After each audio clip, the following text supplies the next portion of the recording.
Sobre o tema do ativismo judicial, nós vimos recentemente o Supremo Tribunal Federal criar um novo tipo penal por analogia, né? Coisa que nós aprendemos em Direito Penal 1, que não é possível. No caso, o crime de homofobia, né? Em ofensa ao princípio da reserva legal, que é cláusula pétrea, né? Se nem o parlamento pode, o parlamento que detém competência legislativa pode abolir uma cláusula pétrea, como pode o Supremo Tribunal Federal fazer isto? É a pergunta que nos fica. E lembrando que este mesmo princípio da reserva legal foi jogado fora com a ascensão do nazismo na Alemanha. O juiz na Alemanha ele poderia prender um cidadão por fato atípico, ou seja, fato que não é caracterizado pela lei como crime, caso ele entendesse que aquele fato violava os interesses do Reich. Eu não estou nem entrando no mérito da questão. Eu repudio qualquer forma de violência contra homossexuais. Não se trata disso. Mas nós não podemos ficar à mercê do Supremo Tribunal Federal para sabermos se a nossa conduta é crime ou não. Assim como na Alemanha nazista o juiz achava que aquilo era crime, não podemos ficar nessa dependência, nessa insegurança jurídica. Então, vejam os senhores que hoje está em risco a nossa segurança jurídica necessária para viver em sociedade. E para entendermos o ativismo judicial e como chegamos a esta situação, eu convido os senhores a uma pequena digressão histórica, pequena, mas importante, espero não ser enfadonho, que vai nos mostrar um pouco como chegamos a esta situação. E eu começo com uma pergunta que eu sempre faço. Por que matar um inocente é um ato mau, um ato errado, imoral, criminoso? Matar um inocente. Será que é errado porque está escrito no Código Penal, que é crime? Ou será que é porque está escrito na Bíblia, não matarás?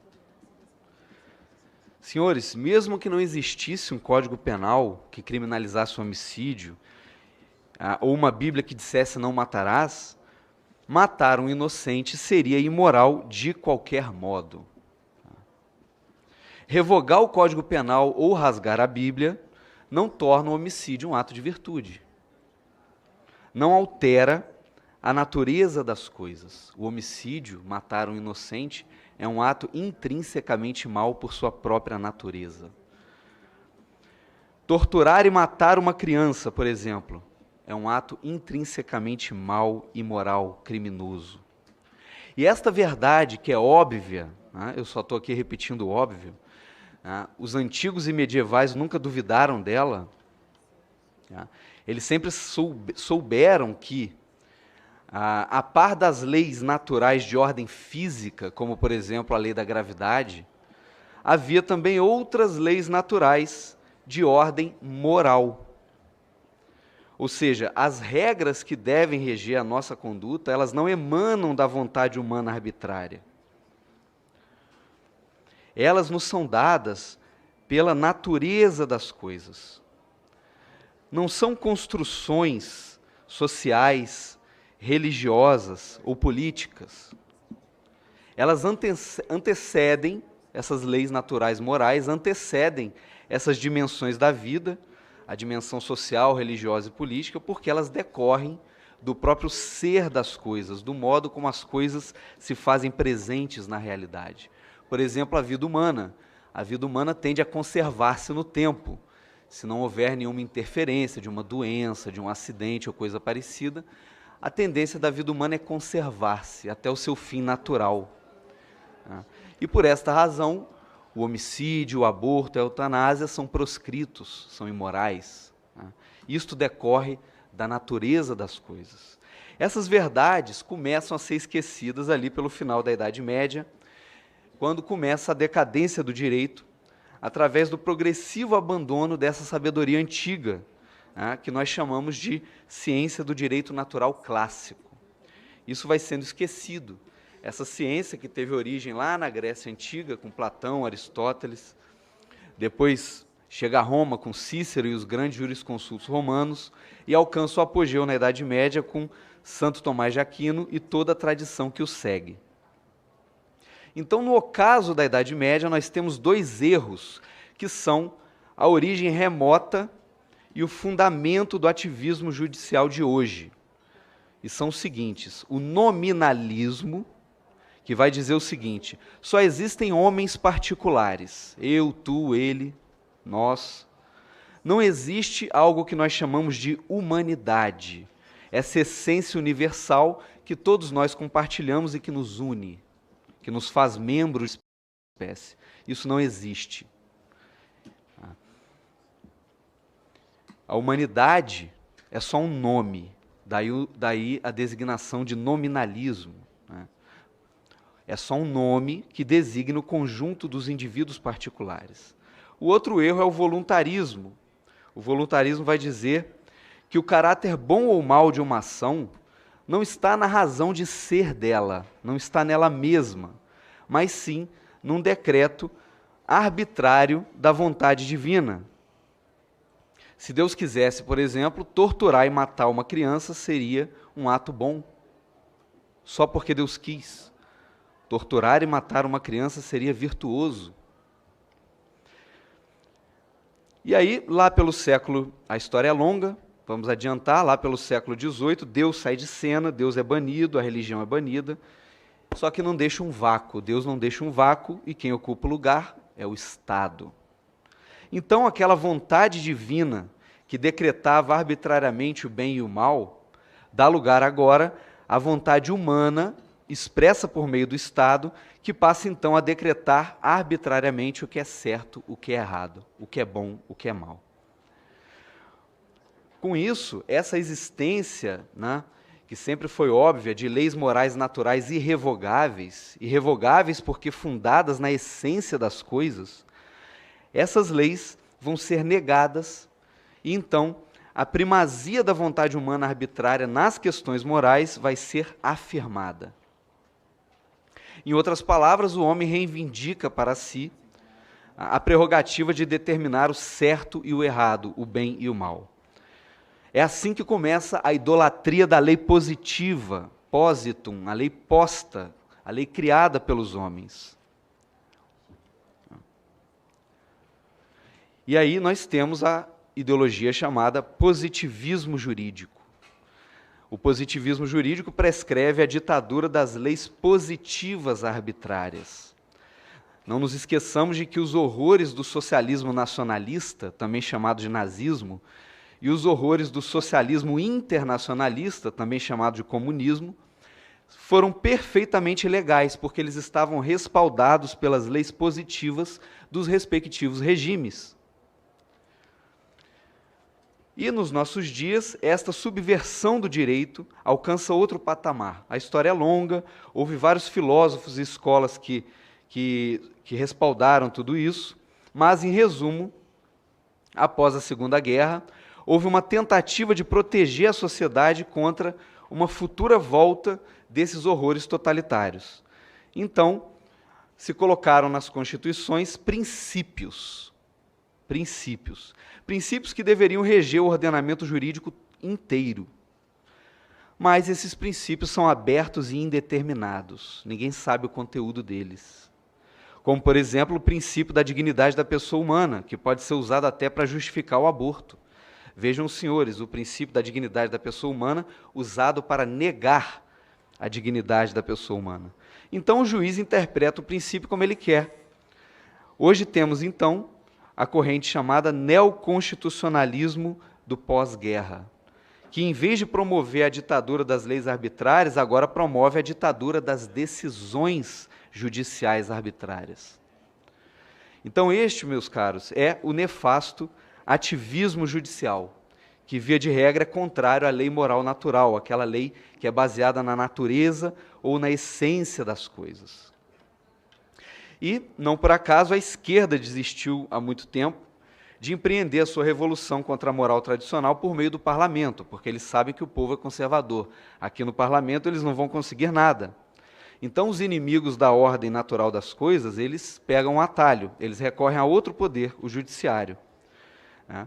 Sem querer generalizar, porque há bons juízes, né, muitos presentes aqui, este poder hoje constitui uma elite tecnocrática, né, que esses juízes ativistas se julgam portadores do projeto ideal de sociedade. Né? Ou seja, nós não temos a nossa autodeterminação democrática, nós não sabemos o que é melhor para nós mesmos. Né? Nós devemos confiar o nosso futuro a um clubinho de iluminados. Então, eles dizem que agem para atender às demandas da sociedade. Né? E, diante de uma suposta omissão do parlamento, eles vão, então, agir nesta postura ativista. Ocorre que essa alegada omissão é uma expressa rejeição pelo parlamento dessas reivindicações absurdas de militâncias ultraminoritárias. Não há demanda social nenhuma. O que existe é a gritaria de militantes e suas ONGs. Como eu disse, não podemos generalizar, há bons magistrados, mas essa agenda contra-majoritária do judiciário ativista está posta. Né? Aborto, gênero, LGBT, feminismo radical, laicismo, psicose ambientalista, drogas, etc., etc.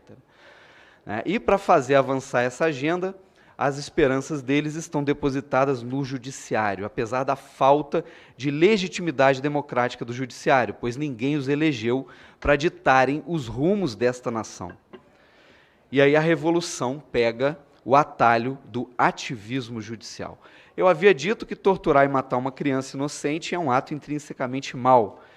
E é justamente isso que o aborto é, torturar e matar uma criança inocente. Existem vários tipos de aborto, né? Envenenamento salino, que é uma injeção letal no bebê, como se aplica nos condenados à morte. A sucção em pedaços, o bebê é sugado e esmigalhado, e os seus pedaços são sugados. O esquartejamento, uma tesoura cirúrgica esquarteja o bebê, e depois os pedaços são removidos por curetagem. E há também o nascimento parcial. Antes da cabeça do bebê sair, uma tesoura é enterrada, fincada na base do crânio do bebê, e o cérebro é sugado. Né? Então, são essas as técnicas mais difundidas, mas eu afirmo aos senhores, nenhuma autoridade humana tem poder para legalizar o aborto. Nem o Congresso Nacional, nem o STF, nem o Presidente da República, nem a ONU e nem o Papa. O que essas autoridades têm poder para fazer é simplesmente produzir um papel no qual está escrito uma mentira, a mentira de que o aborto está permitido. Né? E como os senhores sabem, o papel aceita tudo. Né? É por isso que temos uma coisa chamada papel higiênico. Não podem legalizar o aborto, por quê? Porque não podem transfigurar a realidade, não podem alterar o modo de ser das coisas, não podem subverter a lei moral que é dada pela natureza ou pela essência de cada coisa. O aborto permanecerá para sempre ilegal, mesmo que alguns homens, em determinada época, se enganem com essa ilusão de que o aborto é um ato moralmente neutro. Então, meus caros, esses erros modernos que eu citei, nominalismo, voluntarismo, eles têm suas aplicações práticas. O abortismo vai dizer que o embrião ou o feto não é um ser humano, é só um aglomerado de células. A ideologia de gênero vai dizer que não existem dois sexos, existem infinitos gêneros, e por aí vai. Todos esses erros, no entanto, se reduzem a um único erro fundamental, que é o de afirmar que as coisas não são o que elas são. Este é o erro fundamental. Mas, ao contrário, nós afirmamos que as coisas são o que são. Cada coisa tem sua natureza específica, sua essência. Um ser humano não é um animal irracional, não é uma planta. E se há uma natureza, há necessariamente coisas que são coerentes e coisas que são incoerentes com essa natureza. As coisas coerentes nós chamamos de virtude, as incoerentes nós chamamos de vícios. Esta é a ética antiga e medieval que os modernos negam. E qual é o remédio para o ativismo judicial? temos o projeto de lei 4754 de 2016, tá? Hoje, a Constituição garante que o Congresso Nacional zele pela preservação de sua competência, mas o Congresso não tem instrumentos para isto, porque este artigo da Constituição não está regulamentado, e isso é uma falha grave da democracia. Não há um mecanismo pelo qual se possa punir a prática do ativismo judicial. E nós sabemos que nenhum poder deve estar acima do bem e do mal, nenhum poder deve estar longe do alcance e do controle, sem prestar satisfação pelos seus atos. Conhecemos a tradicional doutrina dos checks and balances, do direito norte-americano. Então é necessária uma atualização da Lei 1079 de 50, que é a Lei dos Crimes de Responsabilidade. E essa atualização é feita pelo PL 4754. O ministro que ousar legislar, usurpando a competência desta casa, poderá ser sujeito a impeachment, né? Nós vemos aí a DPF 442, que pretende legalizar o aborto, né? O aborto, que é cláusula pétrea, é direito fundamental, nem o Congresso Nacional pode reduzir o alcance dessa cláusula pétrea, né? Quanto mais o Supremo Tribunal Federal. Isso, na verdade, é uma trapaça jurídica, é burlar as regras do jogo. Como disse um ministro, quase tudo é possível obter-se com a boa manipulação da Constituição brasileira, né? Esta é a doutrina que justifica o ativismo. E eu termino dizendo que o certo e o errado, o bom e o mal, eles não são determinados por maioria, seja a maioria do parlamento, seja a maioria de um tribunal, ou mesmo a maioria da população. A vontade humana não tem poder para alterar a realidade e a lei moral que está inscrita nesta realidade. A vontade humana não transfigura a realidade, não muda o ser das coisas. E isto é uma verdade objetiva, independente dos nossos subjetivismos.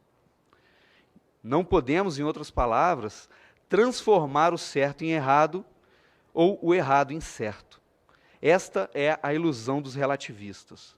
No fim de tudo, algo é o que é e permanecerá sendo, apesar da histeria da militância revolucionária. Muito obrigado pela atenção dos senhores.